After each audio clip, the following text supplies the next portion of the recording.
Pemirsa, jangan pernah lupakan sejarah, karena sejatinya sejarah adalah masa lalu yang menjadi pelajaran agar kita terhindar dari masalah di hari ini. Dan ini yang harus selalu kita ingat, bahwasanya keberhasilan hari ini pun pernah ada orang-orang yang berdarah-darah sebelumnya. Jadi kemudian bagaimana kita bisa menjadi orang yang lebih menghargai, menjadi orang yang lebih mengerti bahwa apa yang sudah kita raih hari ini bukan terjadi begitu saja. Jadi kita menjadi semangat untuk terus menjaga negara kesatuan Republik Indonesia. Nah, Prof. Dadang, ini bicara tentang tadi kewaspadaan. Kita harus waspada dengan mungkin ya tadi sejarah Prof. Dadang sampaikan juga bahwa bisa jadi terulang kembali begitu. Artinya banyak sekali sebenarnya potensi yang membuat sejarah itu kembali. Ya syukur-syukur jika itu adalah satu hal yang terulang sebagai sebuah kebaikan. Tapi satu gerakan yang sangat menyedihkan, yang sangat tidak diharapkan bisa terjadi lagi begitu. Nah, bagaimana kita mewaspadainya, Prof. Dadang?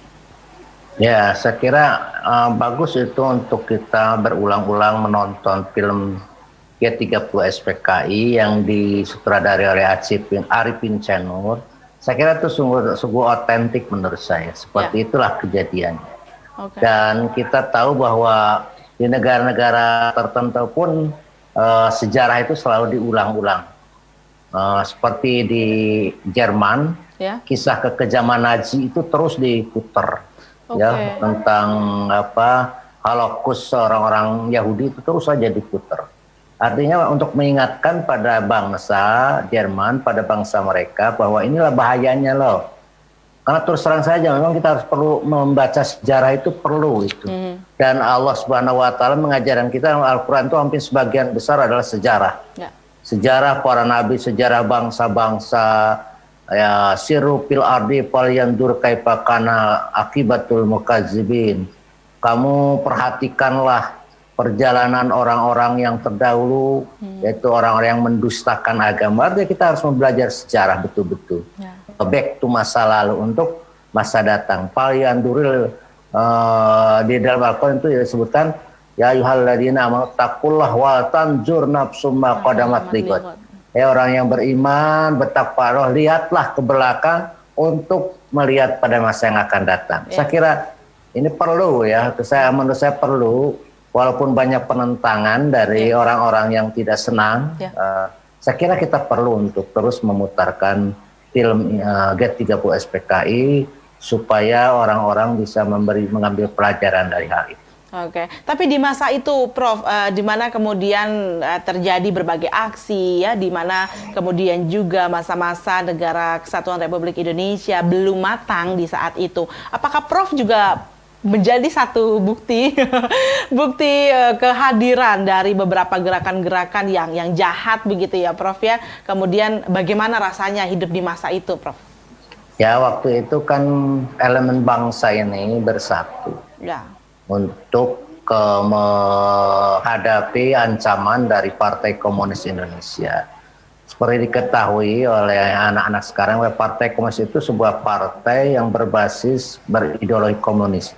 Dan ideologi komunis itu ateis. Ateis itu anti Tuhan. Ya, karena ada filsafat Hegel.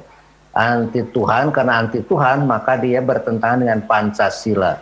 Padahal kita sudah menetapkan Pancasila sebagai dasar negara, sebagai filosofi negara. Jadi sebetulnya PKI itu bertentangan dan tidak bersama atau tidak sesuai dengan Pancasila kita. Betul. Saya kira kita tidak seperti itu. Dulu saya waktu itu masih SMP, ya.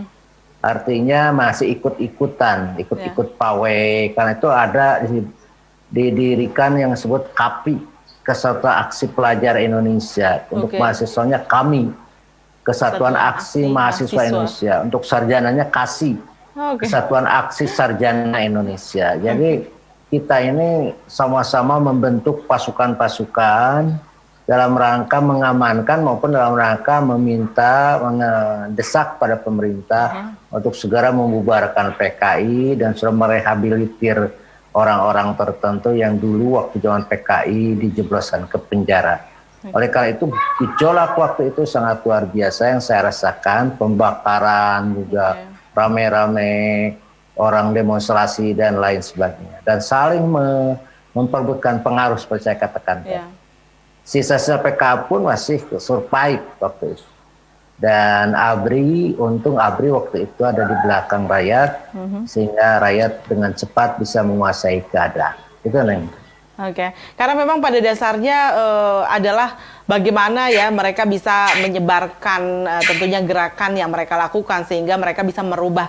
Ya mungkin saat itu ada juga yang namanya penolakan dari gerakan-gerakan tersebut terhadap sistem pemerintahan di masa itu begitu ya Prof ya. Tapi bagaimanapun lagi kembali pemirsa, sejarah tersebut bukanlah sesuatu yang bisa kemudian bisa kita aplikasikan sekarang atau bisa kita lakukan sekarang. Kenapa? Karena mereka menempuh jalur-jalur yang keliru begitu. Nah Prof, tapi di era sekarang ya kita tahu banyak sekali juga kemudian kasus-kasus yang terkait dengan PKI ataupun komunis tadi, di mana katanya ada isu-isu lagi mengenai komunisme yang kembali hadir di era sekarang, mulai dari ditemukannya mungkin logo-logo atau lambang-lambang, kemudian bendera yang terpasang dan lain sebagainya. Ini bagaimana tanggapan Prof? Ya, karena ideologi komunis itu sangat laten. Laten itu adalah gerakan yang sangat kuat, mengakar, membentuk karakter orang. Jadi saya kira bohong kalau disebutkan komunis sudah tidak ada dan komunis tidak lagi laku. Komunis tidak lagi, itu bohong. Karakter dari komunisme Indonesia berbeda dengan komunisme yang ada di RRC maupun di Rusia. Baik. Di sini sangat kejam dan sangat berbahaya dan itu membentuk karakter. Karakter seseorang menjadi kejam, menjadi seperti itu.